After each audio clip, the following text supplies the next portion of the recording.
candidat pour le premier tour, qui serait en fait le second, comme vous le savez, des élections municipales de Matoury.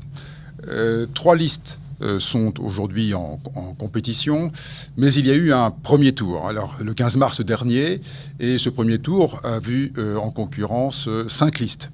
2 se sont évaporés depuis avec des rapprochements ou éventuellement des retraits que les candidats expliqueront eux-mêmes. Alors je précise ce soir que Serge Smock nous a prévenu il y a un peu moins d'une heure qu'il ne participerait pas à ce débat. Nous le regrettons, mais je pense qu'il avait certainement mieux à faire.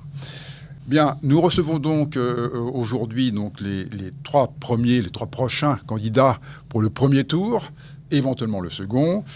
Bienvenue donc à la liste conduite par Jean-Victor Castor. C'est toujours possible. Bonsoir Jean-Victor Castor. Deuxième liste. Toujours possible. Oui, c'est toujours possible. Vous pourrez le répéter. Deuxième liste, Agir sous l'avenir, conduite par Jean-Marc Aimable. Bonsoir Jean-Marc. Bonsoir. Aimable. Troisième liste, pour vous, avec vous, ce ne sera pas Serge Smock, c'est Anne-Michèle Robinson. Bonsoir Anne-Michèle Robinson. Bonsoir. Pouvez-vous nous indiquer les raisons pour lesquelles M. Smock ne s'est pas déplacé ? Alors tout d'abord, je tiens à excuser l'absence de M. Smock, qui est appelé sur un autre chantier qui avait été prévu de longue date, donc il ne pouvait se désister. Mais je rappelle que nous sommes ici à une élection municipale, qui est une élection de liste. Donc les électeurs éliront 39 représentants. Et en tant qu'élection de liste, quel que soit le colistier, puisque je suis colistière de la liste Pour vous, avec vous, conduite par Serge Smock, quel que soit le colistier, il peut être amené à s'exprimer au nom de la liste. Bien, c'est entre le 15 mars et aujourd'hui. Donc, notons par exemple que la liste de M. Jean-Victor Castor a reçu l'appui de Hubert Contou, par exemple. Alors, voulez-vous nous expliquer, alors on va poser la même question à chacun des candidats, ce qu'il s'est passé depuis le 15 mars et quelles ont été les tractations, sur quelle base elles ont eu lieu. Jean-Victor Castor, vous avez la parole. Alors, tout d'abord, bonjour à tous. Vous avez parlé de regret, monsieur Luc Germain. Moi, je trouve que c'est quand même scandaleux. Le média public ne fait pas de débat télé. Vous êtes une petite radio, vous organisez un débat. C'est le seul débat où, avec peut-être Radio Pays, on pourra donc voir les candidats et donc les représentants des listes. Je suis tout à fait d'accord avec Madame Anne-Michèle Robinson, c'est vrai. C'est une liste et que n'importe quel colistier peut parler au nom de la liste. Sauf que je pense quand même que tout le monde sait que celui qui est en tête de liste et qui est censé être maire sera l'exécutif. Et c'est lui qui est garant. C'est lui qui sera officier de police judiciaire. C'est lui qui sera le premier magistrat. C'est lui qui sera responsable de la bonne gestion. Et s'il se passe quelque chose, pénalement, c'est lui aussi qui est responsable. Donc il y aurait plusieurs débats, j'aurais pu comprendre. Moi, je pense que c'est une fuite. Et ce n'est pas normal. C'est une forme de mépris vis-à-vis des électrices et des électeurs de Matoury. Donc maintenant, sur nous, ce qui nous concerne, effectivement, il y a eu un rapprochement. M. Hubert Contou, durant les débats, ici même, avait exprimé le fait qu'il ne voyait pas beaucoup de divergences avec nous. Et donc nous l'avons contacté avant. Il a voulu avoir sa propre expérience. Donc ça s'est fait tout naturellement. Il n'y a pas eu de tractation. Ce n'est pas un calcul mathématique. Vous avez vu le résultat qu'il a eu. Par contre, en ce qui nous concerne et en ce qui me concerne en tant que tête de liste, je considère que la commune elle est suffisamment grande et qu'il y a de la place pour tout le monde pour pouvoir donc apporter donc, sa contribution. Et c'est à ce titre-là, lui-même et des colistiers à lui, il y en a 5 au total qui sont sur notre liste. Et donc pourront participer à la bonne gestion de la ville. Voilà, c'est pas plus compliqué que ça. Alors, un renfort de choix pour Jean-Victor Castor, le conseiller technique de la Ligue de football Hubert Contou, candidat malheureux lors du premier tour annulé du 15 mars dernier. La loyauté, c'est une valeur importante. Donc nous avons pris des engagements sur ce champ-là, en dehors du fait que nous ayons un programme politique qui soit relativement proche. Je me suis rapproché du groupe et j'en suis totalement satisfait. Vous leur avez imposé des délégations, des postes, des positionnements sur la liste? Non, mais justement, la différence, elle se fait là. Parce nous ne sommes pas des chiffonniers, ni de ce côté-là, ni là. On n'a pas parlé de ça. On a juste dit qu'on se rapproche. Ce n'est pas ce qui est important. L'important, c'est de travailler pour la commune. Vous indiquez avoir le soutien d'Écologie. Monsieur Dubouillet sur votre liste, si je me trompe. Alors, sémantique. Oui. Je m'abuse, Jean-Victor pourra l'exprimer. Nous, c'est Génération Écologie. D'accord. Donc, des propositions sur la démocratie participative, par exemple, est-ce que c'était décisif ou est-ce un argument de façade? Moi, c'est pas un argument de façade. Monsieur Dubouillet était déjà sur notre liste en 2014. Madame Laurence Goupil, Monsieur Florus, donc ils étaient suffisamment nombreux sur la liste pour que tout le monde apprécie le fait que Jean-Victor Castor, mais d'autres, avaient bien compris déjà depuis très longtemps que la question de la transition écologique, la transition énergétique, c'était des questions essentielles. Vous savez très bien que je ne suis pas personnellement, ou mon organisation ne sommes pas forcément d'accord, surtout avec Monsieur Dubouillet et son organisation politique. C'est une élection communale. Et donc nous avons fait l'exercice pendant 6 ans d'un fonctionnement très souple. C'est-à-dire que les points sur lesquels nous n'étions pas d'accord, ils votaient comme ils le souhaitaient et nous votions comme nous le souhaitions. Donc je veux dire par là que ce n'est pas nouveau. Alors c'est vrai qu'il y a une forme de mimétisme maintenant. On en prend acte, tant mieux pour la société, tant mieux pour Matoury. Par contre, je tiens à préciser que ce n'est pas du tout la même organisation, et je ne sais pas d'ailleurs si l'organisation dont parle Monsieur Aimable, si elle est vraiment, si elle fait partie de l'USDEG, je ne sais pas. Je ne sais pas. Moi, je ne peux parler que pour moi, et Monsieur Dubouillet est présent sur notre liste, et nous avons une longue expérience communale sur Matoury, et tous les sujets qu'on abordera, j'espère, sont traités collectivement avec lui. Et maintenant, nous le ferons avec l'équipe de Monsieur Cantou. Moi, je voulais juste dire une petite chose. Je ne sais pas si vous êtes au courant, vous avez l'info? Oui, c'est-à-dire que la Guyane passe en état d'urgence, à la veille du scrutin. C'est-à-dire que dans la nuit de vendredi à samedi, nous rentrons en état d'urgence.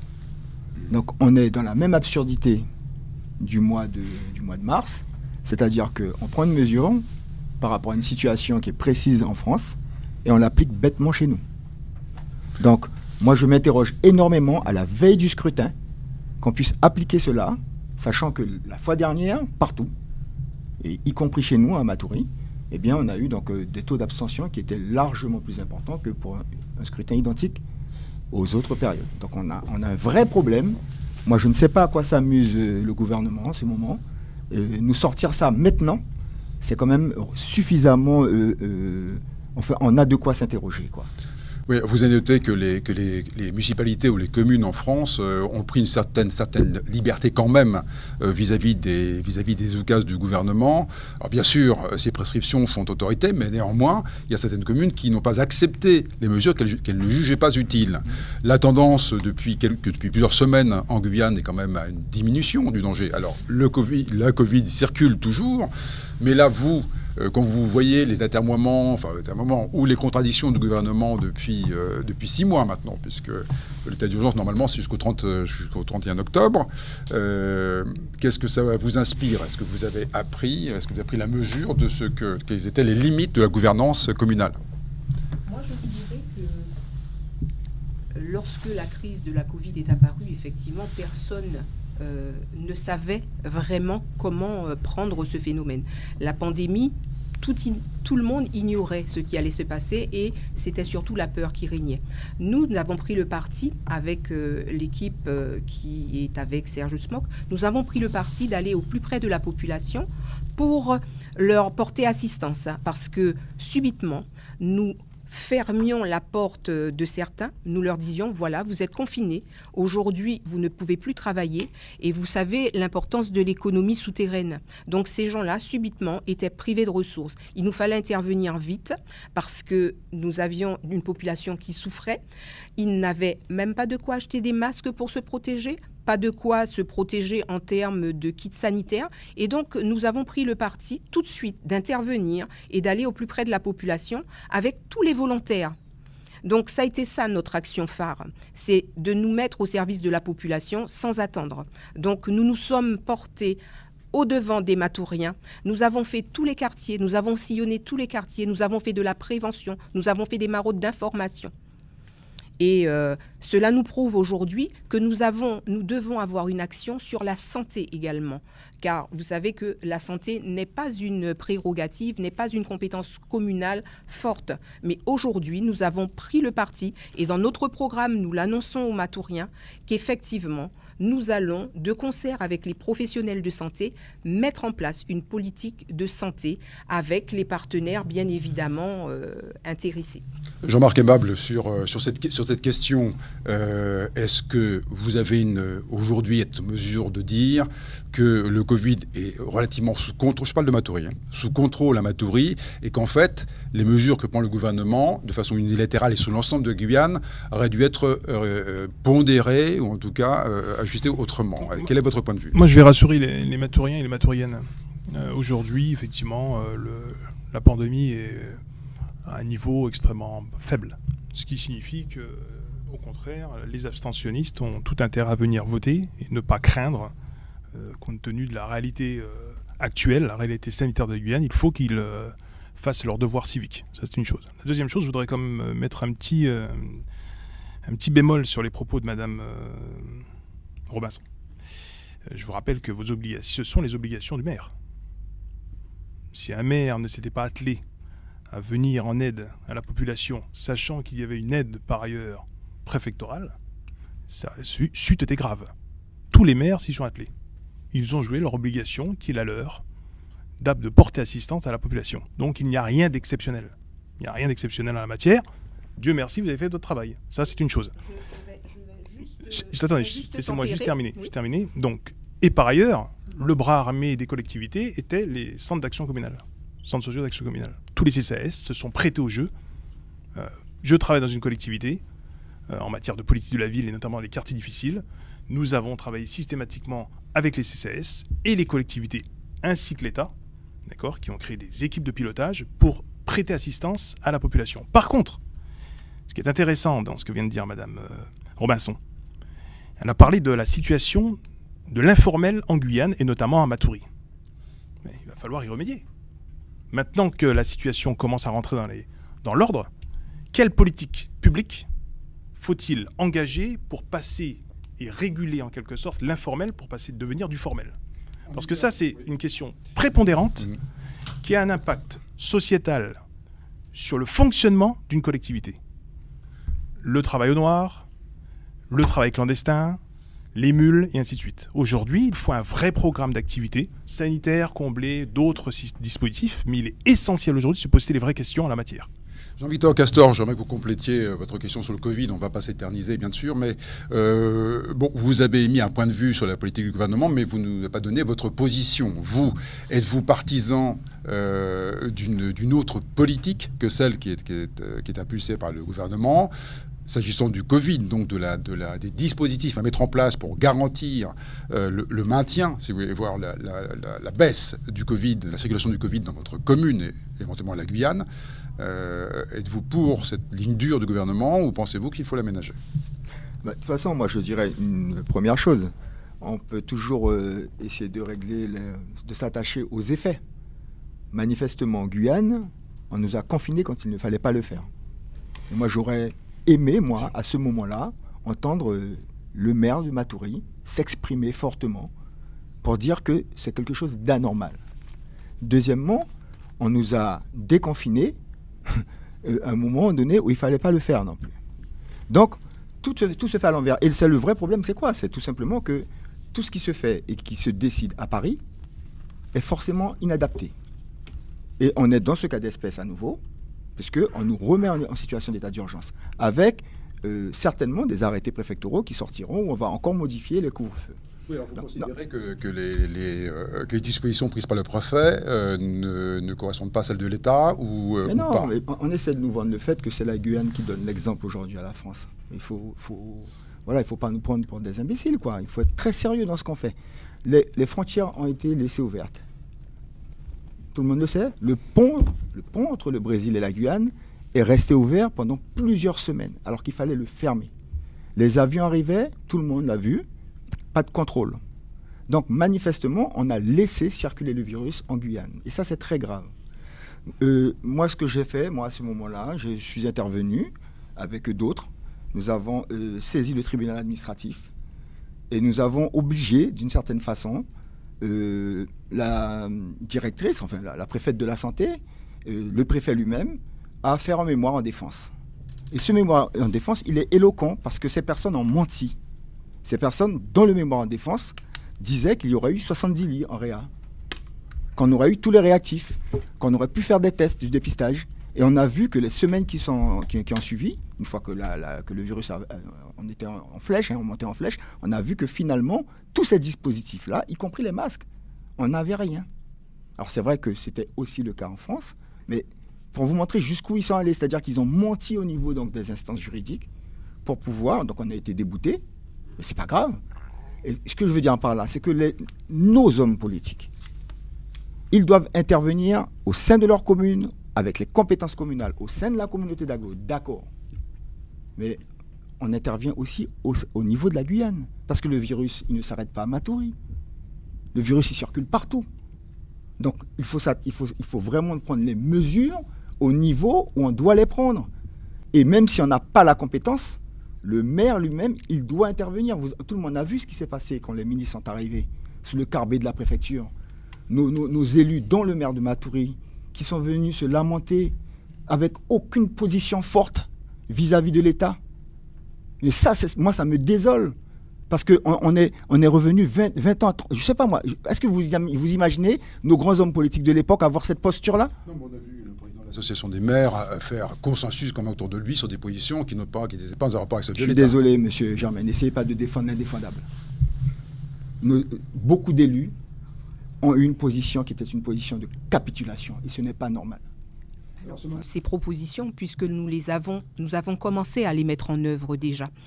Et effectivement, nous avons signé une convention avec la CCIG pour accompagner les entreprises de Matoury, pour accompagner les artisans. Et notre objectif, c'est sur la prochaine mandature que nous ayons effectivement un guichet unique, un projet, un accompagnement. C'est-à-dire que nous accompagnerons du début à la fin le porteur de projet qui s'installe sur Matoury. Alors, vous me direz, mais où va-t-il s'installer ? Il y a également, nous prévoyons de créer des zones artisanales, en particulier une zone à Mortium. Nous avons également en projet de favoriser la création d'espaces de coworking, parce que beaucoup d'entreprises aujourd'hui sont limitées parce qu'elles n'ont pas l'informatique, elles n'ont pas les moyens numériques, et nous favoriserons la création de ce type d'espace pour travailler en espace partagé et permettre à des entreprises, des petites structures de travailler. Alors, parce qu'il faut savoir qu'aujourd'hui, ce qui crée le plus d'emplois, ce sont les petites structures. Plus souvent, ce sont une entreprise égale une personne. Donc, il faut vraiment aller favoriser ce type d'emploi pour permettre de redynamiser le tissu économique de Matoury. Je vois ces propositions et elles ont tout un intérêt. Mais quand même une question, quand on regarde l'enclavement de la commune, les transports se font sortir de Matoury à 81,7% par des voitures, donc des moyens de transport particuliers, et transport public 3,2%. Est-ce que là, il n'y a pas déjà un problème d'infrastructure sur la circulation des personnes pour se rendre à un travail, mais pour aller chercher des clients, des prospects, etc., il faut un certain nombre de conditions. Est-ce que d'une certaine façon, on ne met pas la charrue avant les bœufs ? Ou avez-vous mis la charrue avant les bœufs? Non, mais moi, ce que je veux dire, c'est que je ne peux pas ne rien dire sur l'économie. On sait à Matoury quelles sont les problématiques et quelles sont les demandes, les aspirations, notamment des jeunes créateurs d'entreprises ou notamment aussi des artisans, particulièrement. La problématique foncière, c'est le nœud du problème. Je rappelle qu'à Matoury, il y a énormément donc, d'artisans. Ils sont tous, donc, ils ont leur atelier dans leur domicile. Et ils sont en incapacité de pouvoir donc développer leur activité. Donc on en revient à une question essentielle, c'est que fait-on du foncier à Matoury?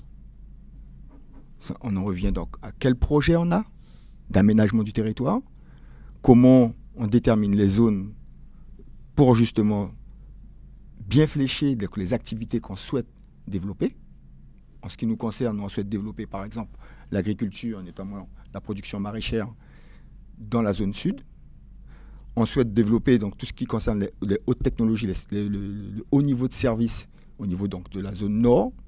Et on souhaite avoir de l'animation, faire du centre-bourg, donc vraiment la partie où il y aura toute l'animation avec l'animation culturelle, les zones d'exposition pour les artisans, la rénovation totale donc, de l'espace pour pouvoir créer un vrai marché, donc on va dire à la hauteur donc, de la dimension de la ville.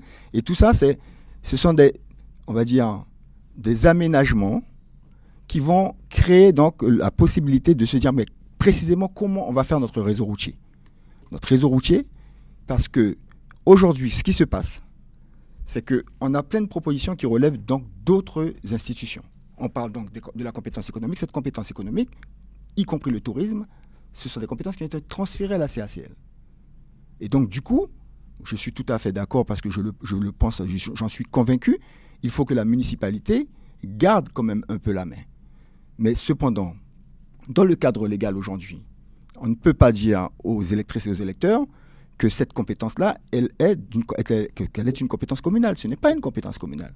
Donc je veux dire par là, c'est que l'intervention que le maire peut faire avec son conseil municipal en matière économique, c'est une intervention qui ne peut se faire qu'au niveau donc, de la communauté d'agglo. Maintenant, créer un guichet unique, bien sûr, il y a des communes qui l'ont déjà fait. Garder une antenne, par exemple, pour le comité du tourisme, etc., propre à la commune, ça peut se faire. Et moi, je suis tout à fait d'accord. Mais ce n'est pas comme ça qu'on va créer de l'emploi. Aujourd'hui, il faut vraiment, de façon radicale, envisager donc, l'aménagement de la ville avec une vision, parce que ce sont des aménagements qui sont lourds.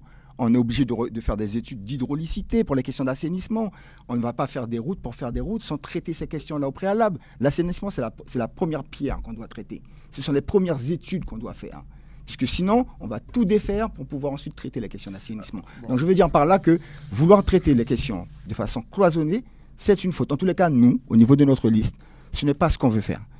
Parce que tout ce qui a été dit jusqu'à maintenant, ce sont des propositions qui existent depuis très longtemps. Et on voit que les différents maires se heurtent à des difficultés pour mettre cela en place. Parce que de fait, qu'est-ce qui se passe? On a des compétences qui sont diluées aujourd'hui et on en revient à une question que j'espère qu'on va pouvoir traiter, c'est-à-dire qu'à terme, tous, élus que nous serons, d'une façon ou d'une autre, on devra s'atteler à la question de quelles sont les institutions les plus efficaces que nous devrons mettre pour pouvoir gérer ces questions-là. Il y a quand même 3 outils importants. Il y a le SAR, au niveau donc territorial, il y a le SCOT, le schéma d'aménagement. Il y a le SCOT au niveau de la CACL et il y a le PLU. Faites ta traduction, s'il vous plaît. Donc ça veut dire que si on n'a pas une bonne planification de tout ça, simultanément avec les maires concernés, la CACL évidemment, et le président de la CTG, on va nulle part. Mais de cette façon, vous posez des questions. Vous non, les posez. c'est pas une question. Je dis que le cas d'espèce, je vous donne un exemple. La 2 fois 2 voies. Aujourd'hui, le projet, il s'arrête au propre. C'est cohérent ou c'est pas cohérent? C'est complètement incohérent. Tous les habitants se rendent compte qu'on prend des décisions qui n'ont pas de sens. Mais c'est le rôle du maire d'intervenir au plus haut niveau, puisque la route, elle est sur son territoire, et pour faire en sorte que le président de la CTG, que l'État comprenne que cette 2 fois 2 voies doit arriver jusqu'à l'aéroport. C'est une question de bon sens. Même si on n'arrive pas à tout réaliser d'un coup, mais le projet, les études doivent être portées maintenant, parce que ce sont ensuite des réalisations qui vont se heurter à des difficultés. Il y a des emprises foncières, il y a des problèmes qu'on pourrait avoir peut-être avec des privés, etc., etc. Et donc, du coup, on est dans des procédures qui sont très longues. Alors, on n'est pas les trois niveaux d'intervention, ils y sont. Dans les plans précédents, ils y étaient. Alors, est-ce que vous n'avez pas l'impression de remonter un peu l'eau tiède? C'est-à-dire que c'est l'animation. L'animation, aujourd'hui, elle ne se fait pas. Parce qu'il faut bien que le président de la CTG se réunisse avec les maires concernés. Ce n'est pas dans le fonctionnement institutionnel que ces questions-là se traitent. Vous comprenez? C'est-à-dire que comment on va déterminer politiquement ce qui est prioritaire, ce qu'on doit faire cette année, ce qu'on doit faire demain, C'est ça la question essentielle. Jean-Victor Castor, 54% des jeunes, enfin des Matouriens au moins de 20 ans, ça doit effectivement vous parler, quelle que soit la nature des discours qu'on entend ici. Les jeunes sont pas seulement la relève, ils sont aussi le socle sur lequel va se construire la commune de Matoury. Je parle bien de la commune de Matoury, bien sûr, de la Guyane. Êtes-vous là en position de faire, vous, des propositions qui seraient de nature à répondre à la fois aux besoins de formation, aux besoins d'insertion sociale, à la sécurisation de ces périmètres, parce que bien entendu se conjuguent des problèmes d'exposition sociale, etc., fragilité notamment. Est-ce que là, vous avez une vision d'ensemble ? Admettons d'abord qu'il y a un problème d'échec. Parce que quand on parle de tous ces dispositifs, c'est parce que le circuit normal, le circuit éducatif normal, amène à des échecs scolaires. Donc il faut se poser la question de pourquoi il y a des échecs scolaires. Les conditions dans lesquelles, notamment dans les quartiers les plus difficiles, les parents doivent gérer donc, l'éducation et le suivi scolaire. Je rappelle qu'à Matoury, les gamins, dans beaucoup de quartiers, se lèvent à 4 heures du matin pour prendre des bus. Et qui rentrent vers 19h, 20h des fois. On peut parler de toutes sortes de dispositifs. Ces gamins-là sont dans des situations qui sont complètement anormales. Et ça, c'est d'abord le rôle du maire. Le rôle du maire, dans ses compétences, c'est d'aménager son territoire. Et moi, je ne sais pas dire autre chose que... Parce que sinon, qu'est-ce qui va se passer ? On sera toujours à la remorque des problèmes. On va essayer de trouver des solutions qui sont de fausses solutions. C'est-à-dire que dans le court terme, bien sûr, il faut s'occuper de ces gamins, il faut leur donner la possibilité. Nous disons par exemple que nous allons ouvrir les écoles.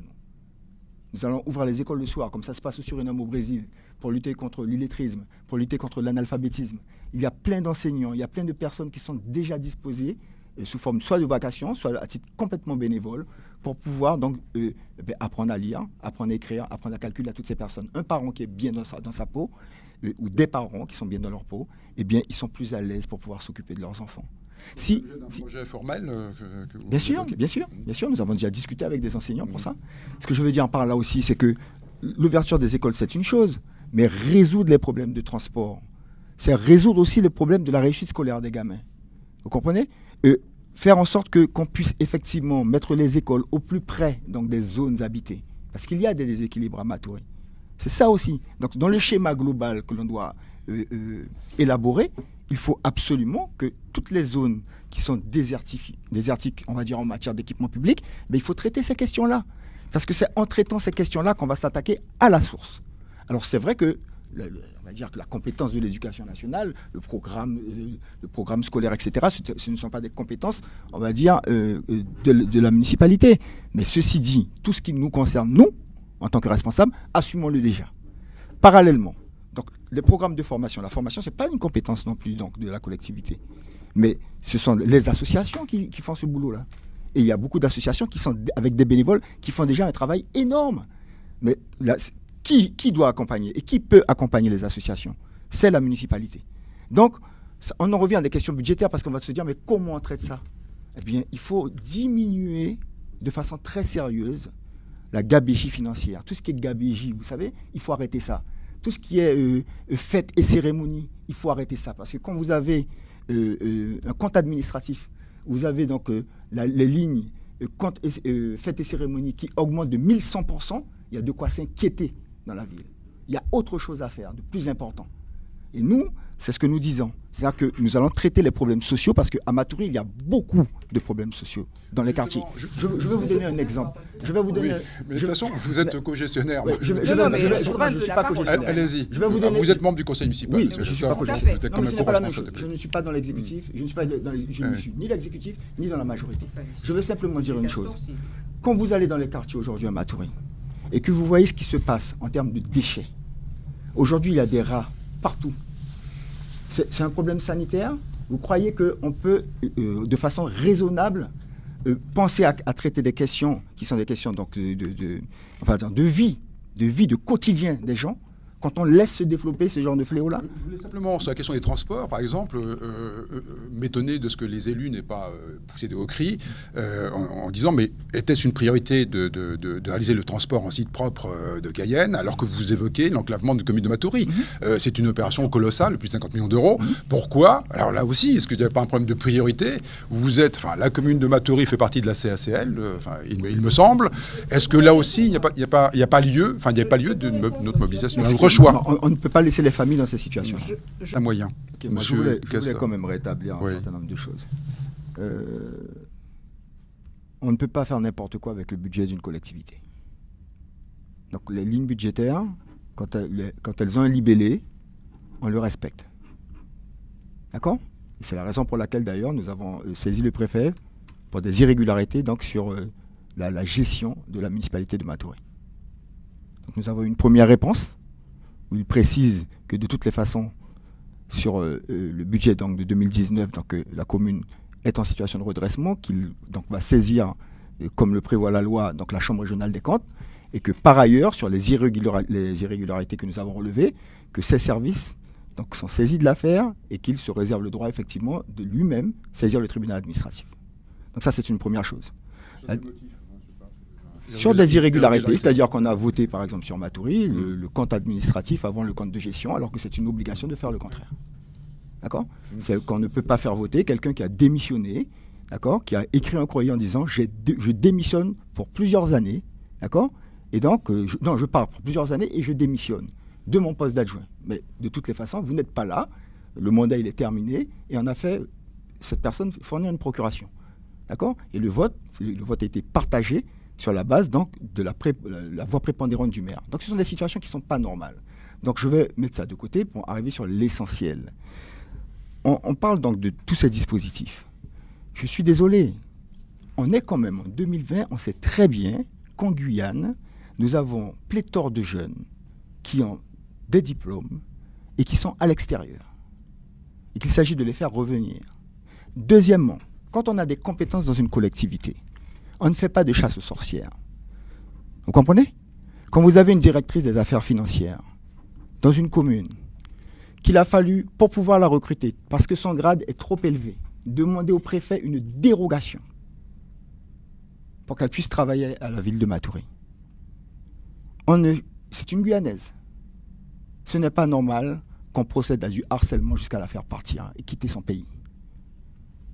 Et c'est ce qui se passe. Ça veut dire qu'on peut avoir de beaux discours, mais la façon de gérer la collectivité, si on veut avoir de l'ingénierie, si on veut avoir des jeunes qui ont de la compétence et qui pourront effectivement mobiliser les dispositifs, je ne dis pas qu'on pourra tous les mobiliser, parce que vous savez que l'État, il y a beaucoup de dispositifs et c'est compliqué. Mais les compétences, on les a. Et vous l'imputez à l'équipe actuelle, c'est une histoire ancienne. Je dis que les compétences, on les a. Déjà, on les avait et on les a dans la collectivité. Et il en faudra d'autres. Et il faut aller les chercher. Parce que ces jeunes-là, ces jeunes diplômés, on doit les faire revenir chez eux pour pouvoir travailler. Donc, je suis content que tu parles de ça, Jean-Marc. J'en ai parlé ce matin. J'ai parlé donc d'un service d'experts ce matin, donc sur un autre média, avec comme mission essentielle, justement, donc de travailler à la mobilisation de tous les dispositifs. On a besoin de cette ingénierie, et ça, la collectivité, rien ne l'empêche. C'est pas le préfet qui va empêcher de recruter. Vous comprenez ? C'est pas le préfet. Et moi, il faut prendre les choses par le bon bout. Si on arrive à traiter dans l'ordre des choses, c'est-à-dire créer les conditions qu'on puisse avoir les ressources, parce que sans moyens, effectivement, tout ce qu'on dit là, c'est du blablabla. Donc, la Guyane est attractive, finalement. La Guyane est Matoury. Matoury, on a du foncier à Matoury. On sait que c'est une problématique qui est essentielle, mais on a du foncier. C'est-à-dire qu'il y a eu un gel que moi, on va dire que j'ai combattu, qui s'est fait de façon anormale, mais qui par ailleurs, effectivement, a permis donc une forme de spéculation et que la mairie se retrouve avec du foncier qui a une certaine valeur aujourd'hui. Ce que je dis, c'est que ça a déjà été fait, mais il faut pouvoir, en tous les cas, nous, c'est notre intention, utiliser ce levier, c'est-à-dire en vendant du foncier, parce que la commune de Matoury peut le faire pour rétablir ses finances. Parce qu'on aura de grosses surprises quand on aura à gérer cette commune, de grosses surprises sur l'état des finances. Je veux dire par là que le levier du foncier, c'est un levier important. Faire le recensement nous-mêmes, C'est à nous de le faire. Parce que l'État ne le fera pas, ils vont rester sur leur... Le recensement de la population, Alors, c'est ça? Oui, il se fait tous les 3 ans. Oui. D'accord. Et nous, on sait très Vous bien pouvez que... en demander des recensements complémentaires. Il se fait tous les ans. Non, il ne se fait Il pas se tous fait les... tous les non, ans, non, monsieur non, Castor. il Si ne- vous étiez en mairie, la vous sauriez. La dotation n'est pas prise en compte parce que ce recensement-là, nous allons obliger l'État, avec les chiffres que nous allons nous sortir du recensement que nous allons faire, à créer les conditions pour qu'à un moment donné, dans le débat public, pas seulement pour la commune de Matoury, puisque nous ne sommes pas les seuls, Macoury est confronté à ce problème, Saint-Laurent est confronté à ce problème, c'est-à-dire créer les conditions pour que effectivement les dotations soient ajustées au plus près de l'évolution de cette croissance démographique. Et ça, c'est essentiel. Voire même Alors, anticiper. Moi, je Oui, bien voudrais sûr. prendre quand même la Et bien sûr, parole même parce que anticiper. sur Et je vais terminer. plusieurs points. Je vais terminer. Allez-y. Je vous ai écouté religieusement. Mais vous parlez Hein? beaucoup. Oui, non. Toujours Je vous est-il. ai écouté tranquillement. Voilà, vous Laissez-moi parlez parler. Laissez-moi parler. Je veux simplement dire que quand on regarde donc ces problématiques, effectivement, dans le contexte actuel, nous devons nous retourner sur nous-mêmes. Ce sont nos propres capacités communales ou au niveau de la communauté d'agglo qui vont nous permettre effectivement de retrouver donc, une situation financière saine et aussi donc, des marges de manœuvre. Aujourd'hui, ce n'est pas le cas. Parce que cette ingénierie-là n'existe pas au sein de la collectivité. Et donc, le recrutement, ça peut se faire très rapidement. On n'a pas à attendre 3 ans pour pouvoir le faire. Elle a parlé de gestion. Elle a parlé de gestion, que je gère une association. J'aimerais bien qu'elle me dise. Non, écoutez, on n'est pas. Non, mais on dit ou on ne dit pas. Oui, mais enfin, on ne sait pas de quoi il s'agit, on ne va dit pas pas. refaire l'historique. Non, on dit ou on ne dit pas. Vous gérez bien une certaine association. Quelle association? La Ligue n'est pas sous forme associative. Ah, d'accord. Donc vous parlez de la Ligue d'athlétisme, mais parlez-en. Dites-moi. Dites-le aux personnes. Non, mais qui on parlent. n'est pas là pour ça. Je vous le dis simplement. En fait, parce que vous le savez. En fait, vous êtes face à une difficulté parce que moi, je vous interroge sur la gestion de la commune. Non, je ne suis pas face à une Moi, je vous difficulté. interroge sur la gestion de la Je vous dis simplement que vous nous attaquez Mais sur la gestion. Je vous interroge. Et vous ne voulez Continuez. pas répondre là-dessus. Je vous interroge sur la gestion de la commune. Nous Et avons vous n'êtes pas- répondu non, à toutes les questions Vous lors du n'êtes pas conseil en municipal. capacité de répondre sur la Monsieur gestion de la Castor. commune. Vous Bien sûr. n'êtes pas en capacité de répondre sur la gestion de la commune. La Chambre régionale des comptes a écrit en précisant qu'il y avait un déficit de 12 millions d'euros. Et vous avez réussi, par un tour de magie, à faire croire, dans vos déclarations, que finalement la commune était excédentaire. Donc ça veut dire que... Et donc le Ça, payeur laissez-moi est un terminer. menteur. Laissez-moi terminer. Laissez-moi Voilà. terminer. là, voilà, Non, on va ce arrêter que je veux dire, là-dessus. ce que je veux dire, c'est Oui. qu'à un moment donné, il faut être sérieux aussi. C'est-à-dire que les administrés sont les contribuables. Tout à fait. Donc, j'en si suis. Madame Anne-Michel Robinson, qui représente ici le candidat sortant, le maire sortant, Tout à fait. si elle peut affirmer ici que la Chambre régionale des comptes ne sait pas contrôler les comptes de la municipalité, il faut qu'elle le dise. Donc, ce n'est pas revenir sur le mois de mars. C'est simplement que moi, j'explique qu'on aura de grosses surprises et que malgré ça, nous nous engageons à redresser les finances de la commune. Par les leviers donc, que j'ai cités tout à l'heure. Maintenant, tous les aménagements que nous devrons faire vont se faire dans un contexte c'est un marasme économique. Aujourd'hui, il y a beaucoup d'entreprises qui ont déjà fermé. Il y a beaucoup d'artisans qui ont cessé leurs activités. Et aujourd'hui, la commune à elle seule ne peut pas traiter cette question-là. Donc on voit bien que l'intervention du maire, en tant que maire au sein de la commune, en tant que groupe avec ses élus au sein de la communauté d'agglo, et avec toutes les discussions qu'on doit avoir, mais dès maintenant, avec le président de la CTG, c'est de voir comment on va sortir de cette situation-là. Parce que déjà qu'on n'avait pas beaucoup de chefs d'entreprise qui s'installaient sur Matoury, faute de foncier, donc je le rappelle, déjà que les artisans avaient des difficultés à pouvoir donc développer leurs activités, on est confronté aujourd'hui à ça, c'est-à-dire à sauver ce qui est encore sauvable, si je peux m'exprimer ainsi. C'est important d'impliquer les citoyens dans la gestion de leur commune et nous avons mis en place les conseils de quartier. Les conseils de quartier, mais ça existe et donc chacun peut s'impliquer.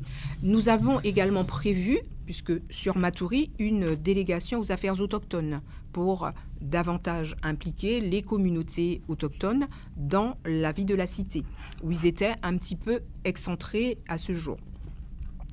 Nous allons mettre en place également la création de kiosques d'expression citoyenne qui seront des lieux de rencontre, tout simplement, où les personnes pourront s'exprimer et dire, faire remonter leurs doléances, leurs désirs.